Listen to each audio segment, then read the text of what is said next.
Someone call for the extra popos. I'm ready to die for your provost.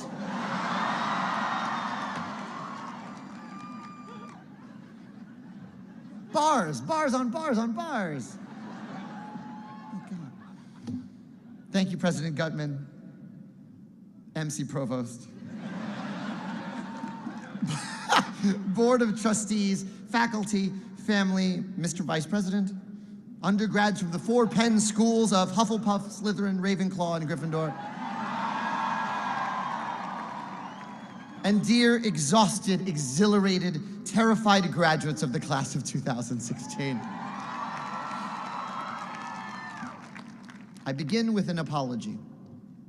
I am the writer of Hamilton, an American musical. Every word in the show, and there are over 22,000 words in the show, were chosen and put in a really specific order by me. So I am painfully aware that neither Philly nor the great state of Pennsylvania is mentioned in Hamilton, with the exception of one couplet in the song Hurricane, where Hamilton sings, I wrote my way out of hell, I wrote my way to revolution, I was louder than the crack in the bell. That's it. One blink and you miss it Liberty Bell reference. I'm also painfully aware that this commencement address is being live streamed and disseminated all over the world instantly. In fact, painfully aware is pretty much my default state. Oh yeah, that's Lin, he's painfully aware. So, with the eyes of the world and history on us all, I'd like to correct the record and point out that a few parts in Hamilton American, a musical, actually took place in Pennsylvania.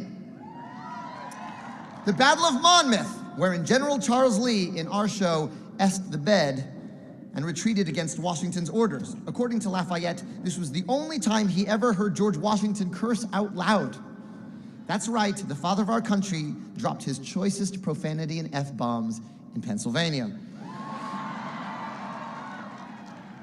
The Constitutional Convention, wherein Alexander Hamilton spoke extemporaneously for 6 hours in what is surely the most untweetable freestyle of all time, happened right here in Philly. That's right. In fact, Alexander Hamilton lived at 79 South 3rd Street when he began his extramarital affair with Mariah Reynolds, creating the time-honored precedent of political sex scandals and mea culpas. You guys, The Good Wife wouldn't even exist if Hamilton hadn't gotten the ball rolling on this dubious American tradition. Right on South 3rd Street, right near the Cosi. Finally, I need to apologize on behalf of the historical Alexander Hamilton, because if he hadn't sat down to dinner with James Madison and Thomas Jefferson, desperate for support of his financial plan, Philadelphia might well still be the US capital. Hamilton traded Philly away as the most significant backroom deal in American history. As the guy who plays Hamilton every night, let me get into character for a moment and say, my bad, Philadelphia. Thank you. But take the long view, Motown Philly. Who really won that deal in the end? Look at DC. It's synonymous with institutional dysfunction, partisan infighting, and political gridlock. You are known as the birthplace of Louisa May Alcott, Rocky Balboa, Boys to Men, Betsy Ross, Will Smith, Isaac Asimov, Tina Fey, cheesesteaks, and you can have Scrapple, soft pretzels, and Wawa hoagies whenever you want. You win, Philly. You win every time. Water ice. The simple truth is this. Every story you choose to tell, by necessity, omits others from the larger narrative. One could write 5 totally different musicals from Hamilton's eventful, singular American life without ever overlapping incidents. For every detail I chose to dramatize, there are 10 I left out.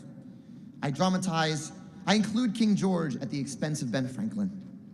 I dramatize Angelica Schuyler's intelligence and heart at the expense of Benedict Arnold's betrayal. James Madison and Hamilton were friends and political allies, but their personal and political fallout occurs right on our act break during intermission. My goal is to give you as much of an evening as musical entertainment can provide and have you on your way at home slightly before Les Mis lets out next door. This act of choosing The stories we tell versus the stories we leave out will reverberate across the rest of your life. Don't believe me? Think about how you celebrated this senior week and contrast that with the version you shared with the parents and grandparents sitting behind you. Penn, don't front. You're a Playboy magazine ranked party school. You know you did things this week that you're never mentioning again. I know what you did this summer.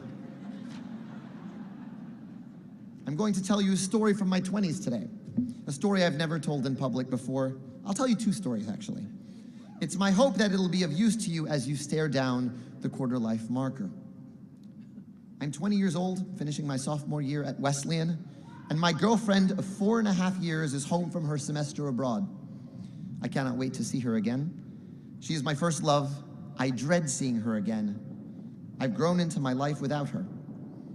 In her absence, with time and angst to spare, I have developed the first draft of my first full-length musical, an 80-minute one-act called In the Heights. I've also developed a blinding pain in my right shoulder, which I can't seem to stop cracking. My girlfriend comes home. I am so happy to see her, even as my shoulder worsens. My mother takes me to a back specialist, ranked in New York Magazine, so you know she's good.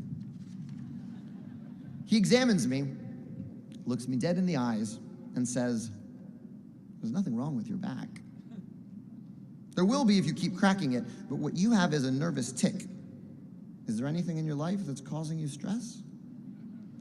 I burst into tears in his office. He looks at me for a long time as I'm crying, and get this. You'll appreciate this, Renee. He tells me the story of Giuseppe Verdi, a 19th century Italian composer of some note who, in the space of a few short years, lost his wife and 2 young children to disease. He tells me that Verdi's greatest works, Rigoletto, La Traviata, came not before but after this season of Job, the darkest moments of his life. He looks me in the eyes and tells me, "You're trying to avoid going through pain or causing pain. I'm here to tell you that you'll have to survive it if you want to be any kind of artist." I break up with my girlfriend that night. I spend the summer in therapy. I tell a lot of stories I've never told before. My father asks my mother, "What the hell kind of back doctor? Verdi? Really?" I stop cracking my shoulder. The story I had been telling myself, happy guy in a long-distance relationship with his high school sweetheart, was being physically rejected by my body via my shoulder. I'd never broken up with anyone before. In my head, I was a good guy, and good guys don't break up with their significant others when one of them goes off to study abroad. I was trying to fit my life into a romantic narrative that was increasingly at odds with how I really felt. In retrospect, we both were. What about her story? Well, it's not mine to tell, but I can share this much. She began dating one of her good friends the following year, college. Fast forward to present day, she is happily married to that same good friend with 2 beautiful kids. In her story, I am not the angsty, shoulder-cracking, tortured artist. I'm the obstacle in the way of the real love story. For you Office fans, they're Jim and Pam, and I'm Roy. Story number 2. I'm out of college. I'm 23 years old, and Tommy Kail and I are meeting with a veteran theater producer. To pay rent, I am a professional substitute teacher at my old high school. Tommy is Audra McDonald's assistant. Tommy is directing In the Heights, and with his genius brain in my corner, my 80-minute one act is now 2 acts. This big deal theater producer has seen a reading we put on in the basement of the Drama Bookshop in Midtown Manhattan, and he is giving us his thoughts. We hang on his every word. This is a big deal theater producer, and we are kids desperate to get our show on. We are discussing the character of Nina Rosario, home from her first year at Stanford, the first in her family to go to college. The big deal theater producer says, "Now, I know in your version, Nina's coming home with a secret from her parents. She's lost her scholarship. The song is great, the actress is great. What I'm bumping up against, fellas, is that this doesn't feel high stakes enough. Scholarship, big deal. What if she's pregnant? What if her boyfriend at school hit her? What if she got caught with drugs? It doesn't have to be any of those things. You're the writer. But do you see what I'm getting at? guys, a way to ramp up the stakes of your story? I resist the urge to crack my shoulder. We get through the meeting, and Tommy and I, again alone, look at each other. He knows what I'm gonna say before I say it. Pregnant, I know. Nina on drugs, I was there. But he wants to put our show up. Tommy looks at me. That's not the story you want to tell, and that's not the show I want to direct. There are ways to raise the stakes that are not that. We'll just keep working. If I could get in a time machine and watch any point in my life, it would be this moment. The moment where Tommy Kail looked at uncertain, frazzled me, desperate for a production and a life in this business, tempted, and said no for us. I keep subbing, he continues working for Audra. We keep working on In the Heights for 5 years until we find the right producers in Jill Furman and Kevin McCullum and Jeffrey Seller. Until Philly native Kiara Hudis becomes my co-writer and reframes our show around a community instead of a love triangle. Until Alex Lacamoire and Bill Sherman take my songs and make them come to life through their orchestrations. It will be another 5 years before Heights reaches Broadway, exactly as we intended it. And then the good part, Nina's story that we fought to tell keeps coming back around in my life. It comes around in letters or in the countless young men and women who find me on the subway or on college campuses and take my hand and say, "You don't understand. I was the first in my family to go to college. When I felt out of place, like I was drowning, I listened to Breathe, Nina's song, and it got me through." And I think to myself, as these strangers tell me their Nina stories, I do understand. And that sounds pretty high stakes to me.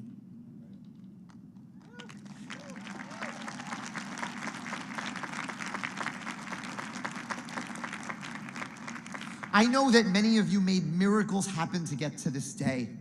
I know that parents and grandparents and aunts and uncles and family behind you made miracles happen to be here. I know because my family made miracles happen for me to be standing here talking to you, telling stories. Your stories are essential. Don't believe me? In a year when politicians traffic it in anti-immigrant rhetoric, there is also a Broadway musical reminding us that a broke, orphan immigrant from the West Indies built our financial system. A story that reminds us that since the beginning of the great unfinished symphony that is our American experiment, time and time again, immigrants get the job done.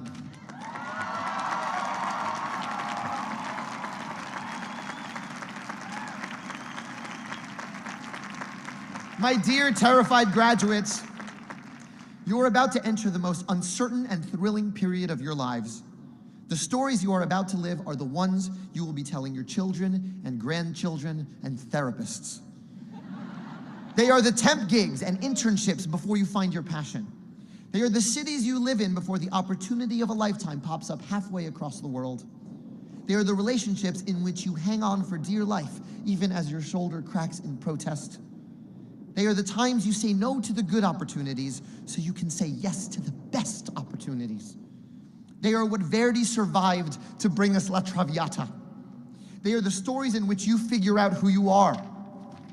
There will be moments you remember and whole years you forget. There will be times when you are Roy and there will be times when you are Jim and Pam. There will be blind alleys and one-night wonders and soul-crushing jobs and wake-up calls and crises of confidence and moments of transcendence when you are walking down the street and someone will thank you for telling their story because it resonated with their own. I feel so honored to be a detail, a minor character in the story of your graduation day. I feel so honored to bear witness to the beginning of your next chapter. I'm painfully aware of what's at stake.